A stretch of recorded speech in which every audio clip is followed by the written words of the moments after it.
Kinetic energy. Objects have different kinds of energy, like thermal, light, sound, potential, and of course, kinetic energy. Kinetic energy depends on an object's mass and velocity. Objects with higher mass or higher velocity will have a greater kinetic energy compared to those with a less mass and a slower velocity. Kinetic energy can also be thought of as the total work needed to bring an object from rest to a given velocity. This is what makes the work energy theorem, which is this theorem. The next two equations will help you solve other kinetic energy problems. Kinetic energy has to do with an object's movement.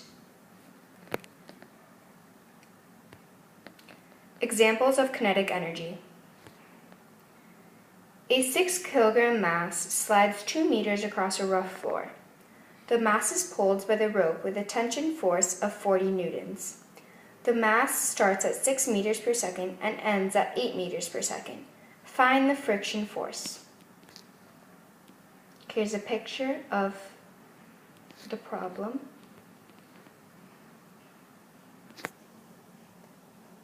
The first equations we are going to use are the work energy theorem and the change in kinetic energy equation. Then we can plug in the variables that we have for the change in kinetic energy equation. After we finish the calculation, we will find that the change in kinetic energy is 84 joules.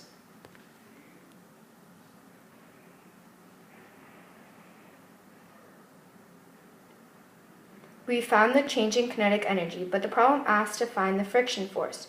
To do this, we are going to use another equation, which is the equation that will find the total work done on an object. Next, plug in the variables, including the change in kinetic energy, which we know now is 84, and solve. Once you have completed the calculation, you will find that the friction force is 12 newtons.